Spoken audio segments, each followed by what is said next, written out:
श्री गौरी नंदनाय नमः। इस रूप में सत्य प्रभु का प्रणाम कर रहे हैं और माँ सरस्वती की कृपा से, इसलिए इन दोनों देवताओं का स्मरण करना अनिवार्य हो जाता है।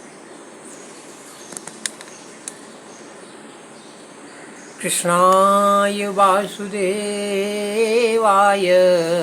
हरे परमात्मने प्रणतक्लेशनाशाय गोविंदाय नमो नमः। ये भारत भूमि है। दिखने में लगता है कि तत्व नहीं है। ये कहते हैं निराश्रयम माम जगदीश रक्ष। यह भारत उस परमात्मा की चरण कमल की शरण में है जो सबकी रक्षा करता है। इसीलिए यहाँ के लोग कैसे भी रहते हैं, किसी के वस्त्र पर कपड़ा है और किसी के पास नहीं है। महात्मा गांधी जी निर्वस्त्र उघाड़ बगैर कपड़े के चले जाते थे, लेकिन सब उनका सम्मान करते थे। ऐसे ही आज एक भाव आया है हृदय में। महाश्रेष्ठ पृथ्वी का सर्वमान्य कहा जाने वाला अमेरिका, अब इसके स्वभाव को देखकर ताज्जुब लगता है कि ये ऐसा क्यों करता है। किसी के साथ ईमानदारी करता ही नहीं।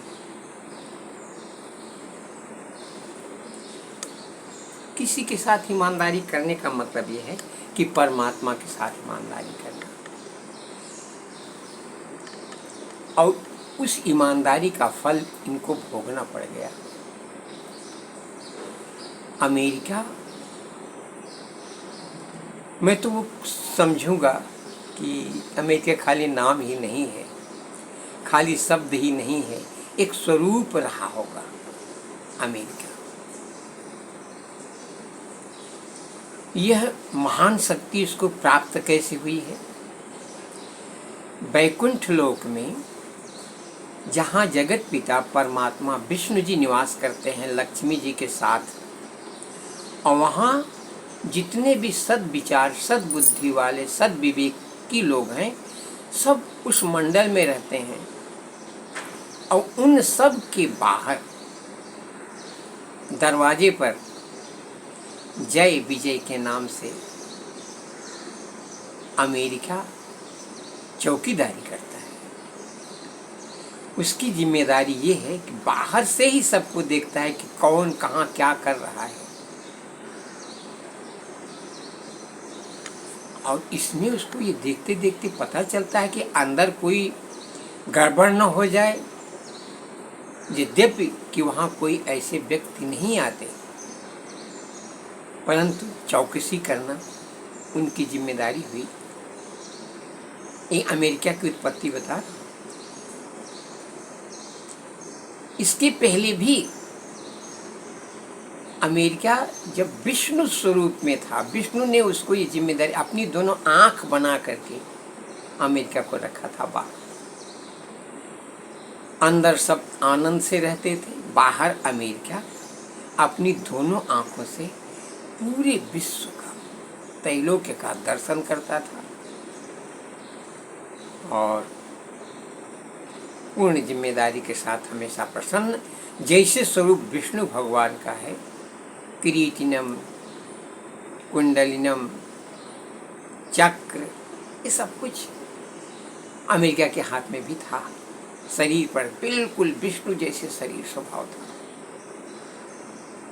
उस समय जब सृष्टि की रचना हुई थी तो ब्रह्मा जी के शरीर से प्रकट होने वाले सनकादि मुनि, सनक सनातन सनत कुमार, ये निश्चल थे। बालक के जैसे इनका स्वभाव था, देखने में भी वैसे ही थे। कोई भय नहीं, हर जगह सर्वत्र भगवान का दर्शन करते थे, विष्णु भगवान का। एक दिन इनके मन में आया कि हम लोग चलो बैकुंठ चलते हैं। वहाँ बैकुंठ जाने पर अमेरिका ने रोक दिया, बोला नहीं, आपका अंदर प्रवेश नहीं हो सकता। बोले अरे यह स्थान थोड़ी ऐसा है, ये तो सर्वव्यापक विष्णु भगवान का स्थान है, यहाँ किसी में कोई भेद नहीं रहता, सब विष्णु जैसे ही रहते हैं, हमको रोक रहे हो। हमको आज तक किसी ने रोका नहीं। वो ब्राह्मण उनको श्राप दिया, जाओ तुम असुर हो जाओ। विष्णु शांत स्वरूप है, जिनको कभी क्रोध नहीं आता। उनको ये भान हो गया कि मेरे द्वारपाल को श्राप मिल गया। भाग करके विष्णु जी आए और ब्राह्मण को प्रणाम किए। विष्णु जी को देखते ही ब्राह्मणों ने पहचाना और छुप गए। बोले अरे स्वामी क्षमा कीजिए। बोले नहीं, तुम्हारा कोई दोष नहीं है, ये गलत कार्य करने वाला अगर कोई है तो मैं ही हूँ। क्यों? क्योंकि मेरे आदेश का पालन कर रहा है, इसलिए इसका भागीदार मैं हूँ।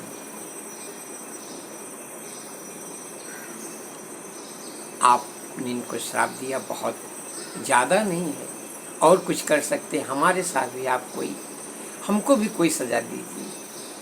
ब्राह्मण नत हो गए, बहुत दुखी होकर भगवान से हाथ जोड़े, प्रभु हमको अपराध क्षमा कर दीजिए। यहीं से क्षमा का प्रारंभ हुआ है।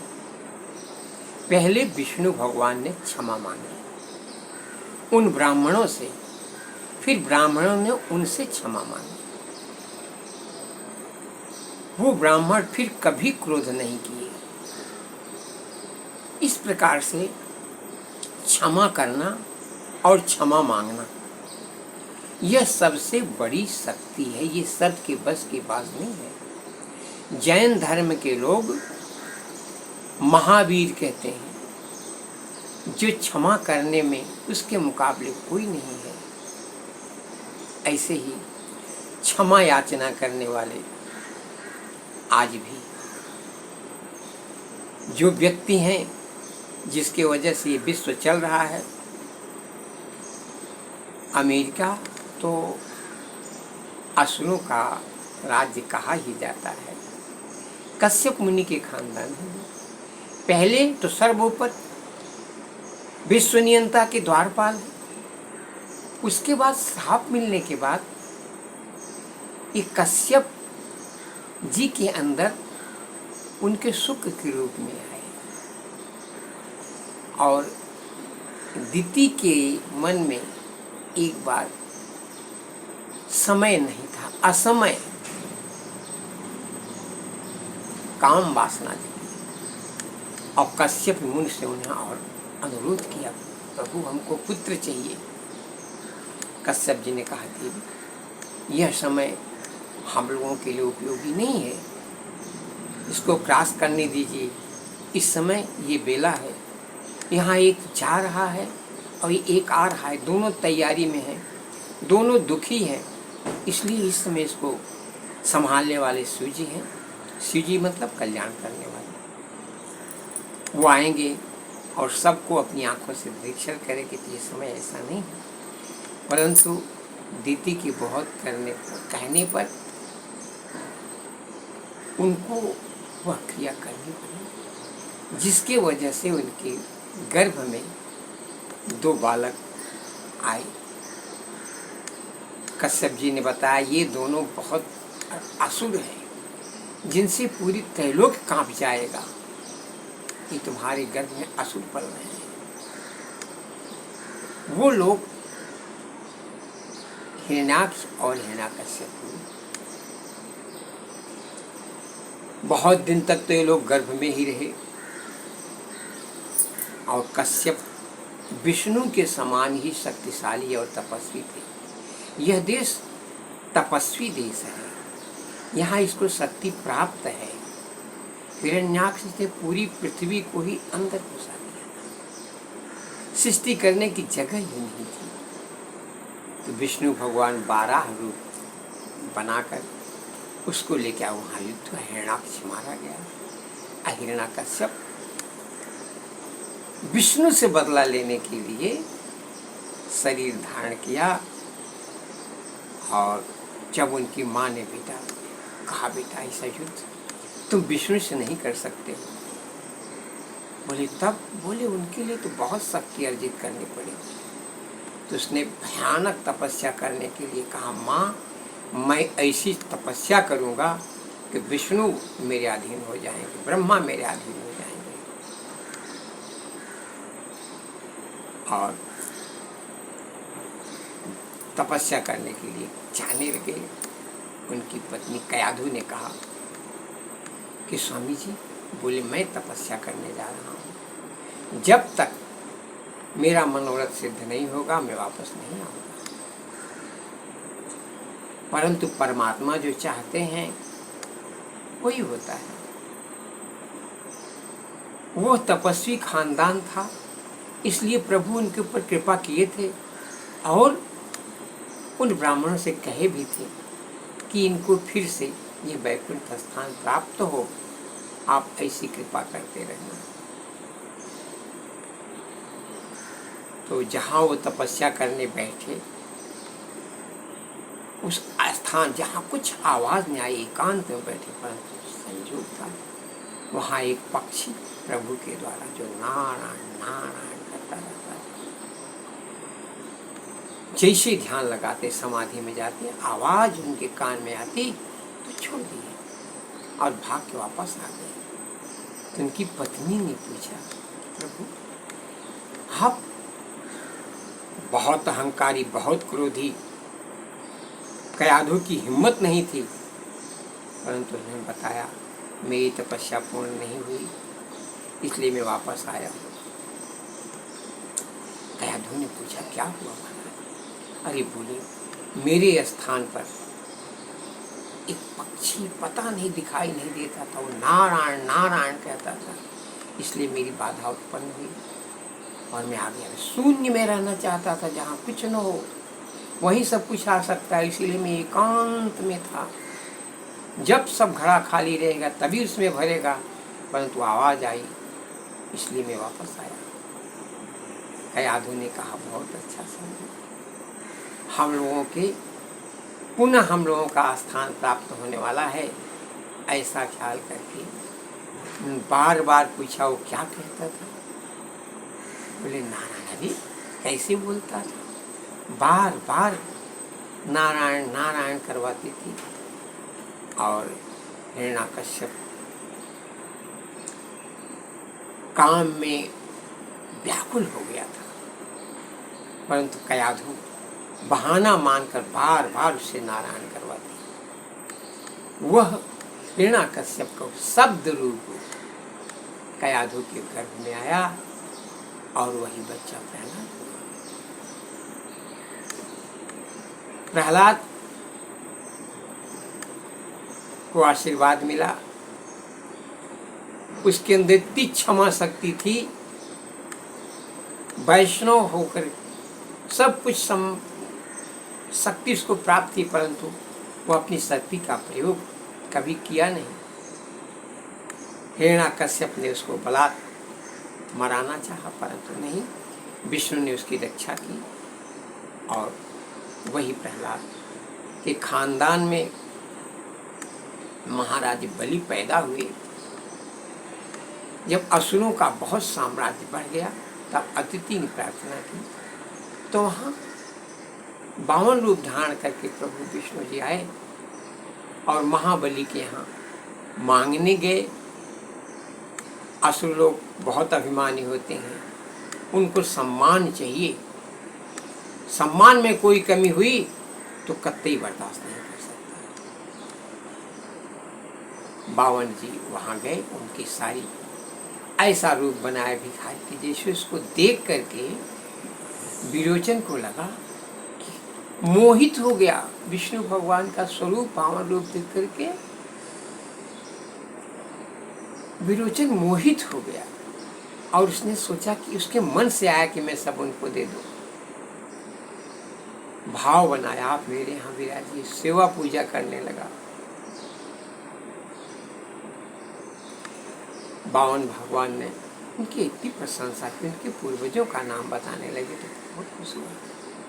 वो ऐसे ऐसे पूछे पूरे पूर्वजों को, बताओ बहुत खुश हो गया। बोलेंगे आप मेरे यहाँ रहिए। बोले नहीं, हमको खुद की जगह, मैं समाधि के लिए मेरे पास जगह नहीं है, हमको थोड़ी जगह दे दीजिए, वह जगह मेरी खुद की हो, वहीं मैं पूजा कर सकता हूँ।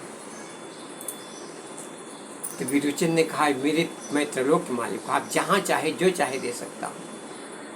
बोले नहीं, हम ब्राह्मण हैं, लालची नहीं है, हमको थोड़ी सी जगह चाहिए, हमको खाली 3 पग जमीन चाहिए। 3 पग जमीन में मैं बैठ करके अपना आसन लगा सकूं और तुमको आशीर्वाद दे सकूं। बोले जी महाराज, आपके छोटे छोटे पैर हैं, आप मेरी बड़ी बेइज्जती होगी। ऐसे ही संकल्प ले रहे थे उस समय इनके गुरु शुक्राचार्य जी का आगमन हो गया। उन्होंने उनको सचेत किया, ये 52 रूप नहीं है, ये साक्षात विष्णु है, तुमको ठगने आए हैं, तुम्हारा सब ले लेंगे। उसने कहा अगर विष्णु मेरे यहाँ आए हैं तो मेरा सब कुछ ले ले, हमको कुछ नहीं चाहिए। संकल्प करवा दिए। संकल्प करने के बाद विष्णु भगवान ने अपना शरीर बड़ा किया और 2 ही पग में सब कुछ ना किया। जब उनके पास जगह नहीं बची तो विंध्यावली, विरोचन जी की पत्नी आई, भगवान से प्रार्थना करती थी, वो क्या होगा। बोले 1 पग बाकी। इसने कहा 3 पग, मेरे पास तो 2 ही, अब इसके पास जगह ही नहीं है। तो विंध्यावली ने अपने पति से कहा प्रभु आप नहीं जानते ये विष्णु भगवान है, इनके सामने आपने अहंकार किया कि मैं पृथ्वी का मालिक हूँ, त्रैलोक्य का मालिक हूँ। अहंकार इनका भोजन है, क्षमा मांगो इनसे। भगवान विरोचन जी ने क्षमा मांगा। बोले महाराज अब ये पैर कहाँ रखूं। विंध्यावली ने कहा इनके सर पर रख दीजिए। वो पैर विष्णु भगवान का विरोचन के मस्तक पर रहा। फिर जब इतना विंध्यावली, हाँ प्रभु हम लोग तो इतना नहीं जानते, आप मेरे अपराध को क्षमा कर दो। विरोचन भी क्षमा करने की प्रार्थना किया। प्रभु उनसे फिर क्षमा मांगने लगे। बोले अरे मैंने तुमको बहुत कष्ट दिया हूँ, अब मैं तुम्हारे यहाँ रह जाऊँ। वहीं रह गए। आज तक ये अमेरिका उनका खानदान है जहाँ हमेशा विष्णु और लक्ष्मी कृपा करते रहते हैं, और वास्तव में इसकी जिम्मेदारी ही है पूरे विश्व को देखना। जो विष्णु की शरण में जाकर के इससे कुछ चाहेगा वही कुछ प्राप्त कर सकता है। अपनी अकेले शक्ति से इससे कोई प्राप्त नहीं कर सकता।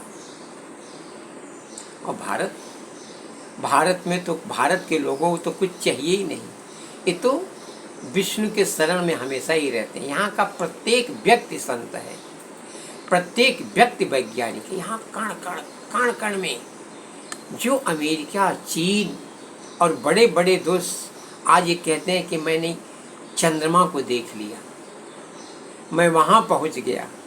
और यहाँ तो कण कण, चींटी मूंगी भी कहती है मैं चंद्रमा को कितनी बार जा चुका हूँ। हम लोग चंद्रमा, खाली एक सूर्य को छोड़कर यहाँ का प्रत्येक नागरिक जब चाहे चंद्रलोक जा सकता है। लेकिन मैं गारंटी से कहता हूँ चंद्रलोक एक अलग लोक है। वहाँ अमेरिका, चीन या कोई भी वैज्ञानिक जा कर के वहाँ से कुछ प्राप्त नहीं कर सकता। और ये अत्याचार होगा। कोई भी चाहे जहाँ वैज्ञानिक चंद्रमा के पास जा कर के वहाँ कुछ शोध करना चाहेगा तो कुछ नहीं प्राप्त हो सकता, बल्कि उपद्रव होगा। जैसे आज हम लोग पृथ्वी को नोच डाले हैं, फाड़ दिए हैं, प्रकृति बिगड़ गई है। परमात्मा के तरफ से न समय पर बरसात होती है, न ठंडी होती है, न गर्मी होती है, और उसको लोग मशीन से बना कर रहे हैं। ऐसे ही मशीन से सब कुछ बनाने की आदत पड़ जाएगी और ये खत्म। अभी चंद्रमा पर जो जो जा रहे हैं, रिसर्च कर रहे हैं कि यहाँ मैं बनाऊंगा, पौधा कर दूंगा, चंद्रमा तुमसे अधिक शक्तिशाली, तुमसे अधिक वैज्ञानिक वहाँ हैं, उनके स्वरूप को भी तुम नहीं देख सकते। चंद्रमा की आकृति कल बताऊंगा, लेकिन ये है कि भारत का प्रत्येक व्यक्ति, प्रत्येक जीव, यहाँ का कण कण विष्णु के समान हो चुका है। साथ जब तारण तरण है, जो सदा असरण शरण है, चरण मंगल करण जिसका, मैं अभय उसकी शरण। विश्व का जो है विधाता, जहाँ जग सुख शांति पाता, बस उसी की एक कण हूँ और विजन बन का। ये भारत है। भारत को विष्णु भगवान भी समझ नहीं पाते और प्रणाम करते हैं। शांति, इस देश को शांति प्रिय है। जय श्री बाल।